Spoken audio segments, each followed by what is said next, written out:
with the discipline to be able to bring in the effects that we need here. I'm amazed because so many of your colleagues have kicked against us looking towards the IMF, but now you just put a caveat, you said with a discipline. Yes. Let's talk more about the discipline, if that is the if. Yes, you want dollars, but if you want dollars, then you have to make sure your monetary policy is right, your fiscal policy is right. They're going to insist on structural adjustments, which are positive. Make sure you keep inflation within a certain range. These are positive issues. And by the time you accept these conditionalities, then people are seeing that you are making a very good effort to restructure your economy.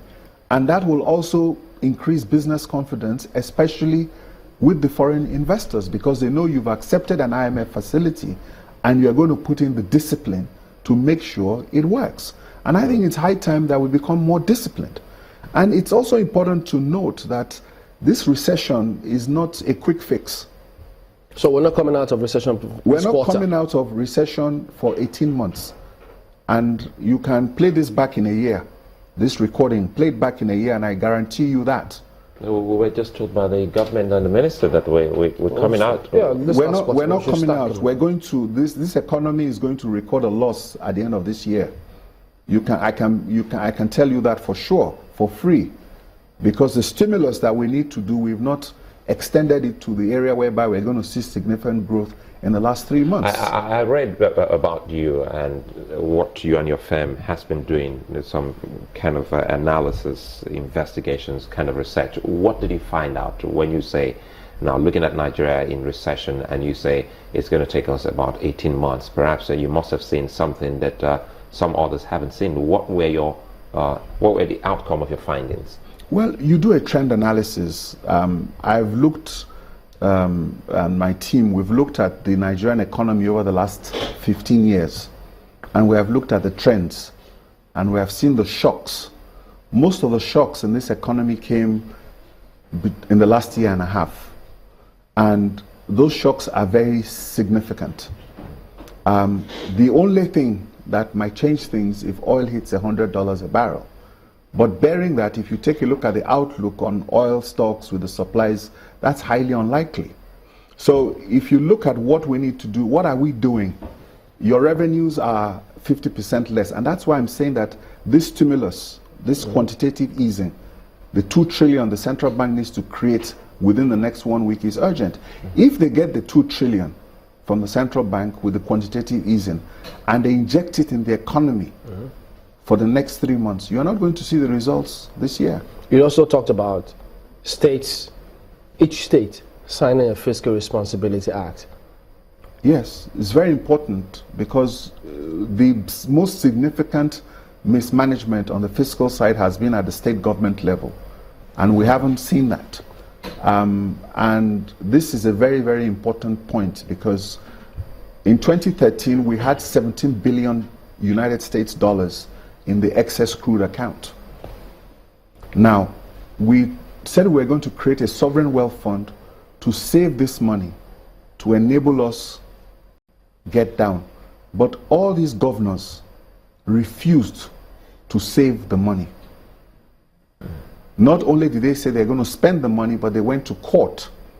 If you take a look at, there is a case in the Supreme Court still pending that was led by Amechi and Fashola. They took that case to the Supreme Court saying they must share that money. And that money was shared. Today, excess crude has gone from $17 billion high to just $2 billion. Wow. And then you have a fiscal deficit. The Norwegian government has a pension fund, sovereign wealth fund of $900 billion. They are going to take $9 billion this year to cover their shortfall out of the $900 billion. So the interest they're going to make this year alone will cover what they're going to take. And that's the first time they've touched money, that fund. So that is the difference. We need to start looking at that issue. So the state governments need to be put on a path of fiscal discipline. So all the bailouts or whatever, it wasn't even a bailout that they got. They just restructured their loans for 20 years. But we need to back that with Fiscal Responsibility Act. Because the federal government of Nigeria, the president is bound by a Fiscal Responsibility Act.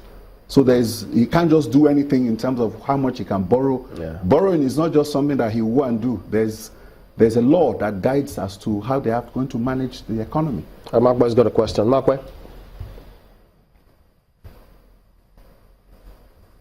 Yes, you spoke about shocks, the shocks that got us into this recession that happened within the last 1.5 years. I'd like you to expatiate a bit on that, because we did hear the Vice President say that, a recession is caused by different things, and, coming out of a recession would depend largely on what got you there in the very first instance. You have given a situation where, perhaps the price of oil could hit $100 per barrel is the only way we will not spend 18 months in this recession. Well, can you tell us a bit more about the shocks and how we can avoid them? On the one hand. On the second hand, there is, fear that, some of the conditions that the IMF could be attaching to those loans will be something that would affect Nigerians adversely. You talk about discipline, but then, people say that these things affect the incomes of Nigerians. So, for instance, if we're asked to remove totally, subsidy has been removed, but they also exist in other areas, that this could affect adversely, the things, whatever cushions are left, for Nigerians. Do you also share this fear as well?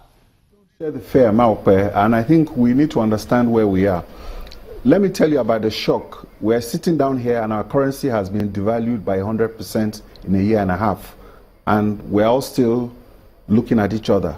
In any other country, it's a crisis that can pull down any government. The IMF facilities, to be honest with you, the only thing that we have not done, it was a subsidy, and we have removed that subsidy, the fuel subsidy. Outside that, I don't see any other rent-seeking activities in our economy. So the only thing they might insist on is that we speed up our concessioning of certain unprofitable projects and all that. The IMF facility is a welcome thing at this point in time. And I think the earlier we do it, the better. Let me tell you one of those shocks. One of those shocks was the liberalization of the fuel prices. That was what caused the inflation that we're facing now. And it so happened that the timing of the removal of the fuel subsidy came at the same time that the foreign exchange system, the Naira, was made convertible, and they floated the Naira. So those two shocks themselves had inflationary impacts. Okay. And that's why inflation went up, and then it just excavated the recession. I see a number of people on Twitter saying QE, which you suggested, will lead to hyperinflation or an already weakened Naira. They think it won't work. Well, QE is going to work. Anybody who says the stimulus is not going to work does not really understand what the situation is. The money you said you are going to spend, you are 50% short on it. So the expected level of inflows are not there. And most of this money is ring-fenced. It's a capex bond. It's not going to consumption, it's going into infrastructure investment. So it's unlikely that will have that sort of impact on